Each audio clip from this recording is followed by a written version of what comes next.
اعوذ باللہ من الشیطان اللعین الرجیم بسم اللہ الرحمن الرحیم ان اللہ وملائکتہ یصلون علی النبی یا ایھا الذین آمنوا صلوا علیہ وسلموا تسلیما اللہم صل علی محمد وآل محمد وعجل فرجهم واشرنا معهم وزدنا محبتا۔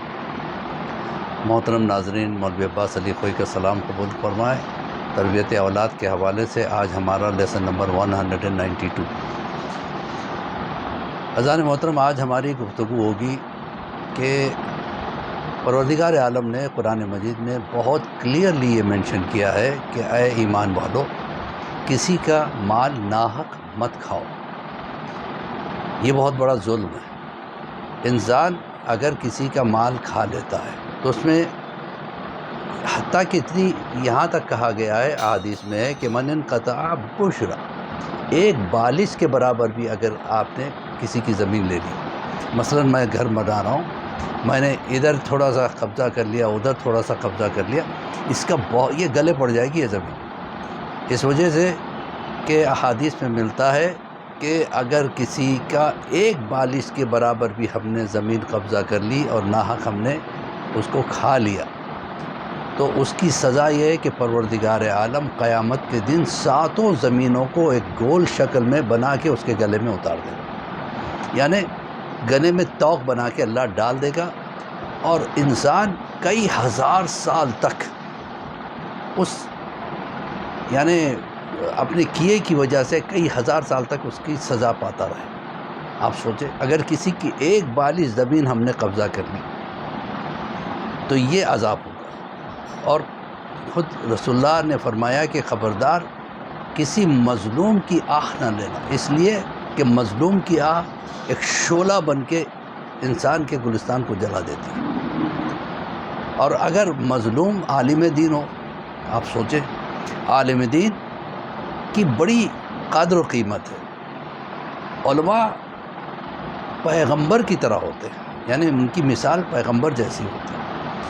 علماء پہ ظلم کرنا ایسے جیسے کسی نبی پہ ظلم کیا ہم نے۔ خبردار کبھی عالم کی بد دعا نہ لینا، اور اگر عالم کو قید کر دیا جائے، اس کے ہاتھوں میں ہتھکڑیاں پہنا دی جائے، پیروں میں بیڑیاں پہنا دی جائے، اور ظلم اس لیے کہ اس کی خطا یہ ہوگی کہ اس نے بس اوقاف کے خلاف بولا ہوگا کہ بھئی دیکھیں اوقاف کے اوپر جو ہے نا قبضہ کر لیا گیا ہے، لہذا ایک حق کی آواز اگر کوئی اٹھائے اور اسے اس طرح سے اس پر ظلم کیا جائے تو اذان محترم اس کی سزا بڑی خطرناک ہوگی۔ یاد رکھیے کہ پروردگار اپنے گناہ تو بخش سکتا ہے، معاف کر سکتا ہے، لیکن لوگوں پہ اگر ہم نے ظلم کیا ہے، اور ظلم کئی طرح کے ہوتے ہیں، ظلم آنکھ سے ہوتا ہے، ظلم زبان سے ہوتا ہے، ظلم ہاتھ سے ہوتا ہے۔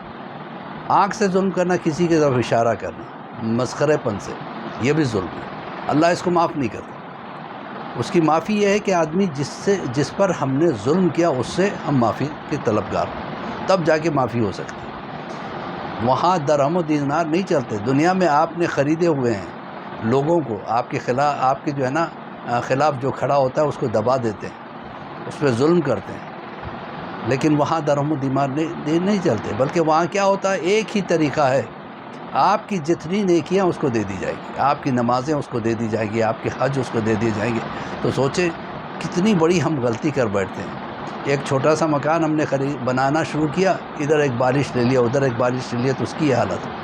تو اگر کسی نے اوقاف کھانا شروع کر دیا، یعنی مال امام پہ قبضہ کرنا شروع کیا، تو اس کے لیے مومن کی ذمہ داری ہے کہ اس کے خلاف آواز اٹھائے، اور اگر کسی مومن نے آواز اٹھائی ہو تو دیگر مومنوں کی یہ ذمہ داری ہوتی ہے کہ اس کا ساتھ دیں، اور اگر اس کا ساتھ نہیں دیتے تو نہ گھبرائیے، اللہ اس کا ساتھ دینے والا ہے۔ ظالم کو اس کی سزا کا مزہ دنیا میں بھی چکھنا پڑتا ہے، آخرت میں بھی چکھنا پڑتا ہے۔ اور ظلم بھی کیسے ہوتے ہیں، چھوٹی سی چھوٹی بات کو ظلم کہا گیا۔ مثلا رسول اللہ کے پاس ایک صحابی آئے، کہا کہ یا رسول اللہ، میں میرے بیٹے کو ایک تحفہ دینا چاہتا ہوں اور میں آپ کو اس کا گواہ بنانا چاہتا ہوں۔ رسول اللہ نے کہا تیرے کتنے بیٹے ہیں؟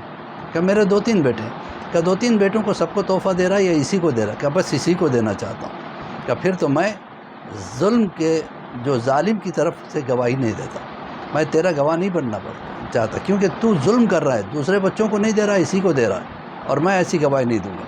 تو بتائیے، تو ظلم انسان کی آنکھ سے بھی ہوتا ہے، ظلم انسان کی زبان سے ہوتا ہے، کسی کی بے عزتی کرنا، کسی کو ذلیل کر دینا، کسی کو جو ہے نا کسی کا مسخرہ پن اڑانا، یہ زبان کا ظلم ہے۔ جب تک مظلوم معاف نہ کرے گا، اللہ معاف نہیں کرتا۔ اسی طریقے سے ہاتھ کا، کسی کو تماچا مار دینا، تھپڑ مار دینا، یہ ظلم بھی اللہ کبھی معاف نہیں کرتا۔ اور پروردگار عالم نے یہ کہا ہے کہ مظلوم کی بد دعا سے بچو، اس لیے کہ مظلوم کے اور اللہ کے درمیان میں کوئی پردہ نہیں ہوتا، کوئی حجاب نہیں ہوتا۔ حجاب کیا مطلب؟ ہماری دعاؤں میں اور اللہ کے درمیان میں کچھ پردے پڑ جاتے ہیں۔ مثلا ہم حرام کھاتے ہیں، حرام دیکھتے ہیں، حرام سنتے ہیں، حرام بولتے ہیں، اور یہی چیز پردہ بن کے ہماری دعاؤں میں اور خدا کے درمیان میں پردہ بن کے حائل ہو جاتی ہے۔ لیکن اللہ کہتا ہے کہ مظلوم کے درمیان میں اور اللہ کے درمیان میں کوئی پردہ ہو، وَلَوْ كَانَ کافر، اگر مظلوم کافر ہی کیوں نہ ہو، اس کی بد دعا سے بچنا، اس لیے اگر وہ بد دعا دے دے تو تمہاری ہلاکت یقینی ہے۔ تو اب سوچیں، ایک کافر اگر مظلوم ہے تو اس کی بد دعا سے اللہ کہتا ہے بچو، اس لیے کہ اس کا ساتھ میں دوں گا، چاہے وہ کافر کیوں نہ۔ تو اب سوچیں، اگر کوئی عالم دین پہ جو ہے نا ظلم کرے، شبیب کاظمی صاحب پٹنہ بہار کے رہنے والے، مظفر پور کے، تو اب ان پہ جو ظلم ہو رہا ہے، انہوں نے کیا برا کیا؟ انہوں نے ایک آواز حق کی اٹھائی تو ان کو جیل میں ڈال دیا گیا، قید کر دیا گیا۔ ہماری ذمہ داری ہے کہ ہم آواز اٹھائیں۔ ہم آواز بھی نہیں اٹھا سکتے تو کم سے کم اپنی جگہ ان کے لیے دعا کریں، دعائے خیر کریں۔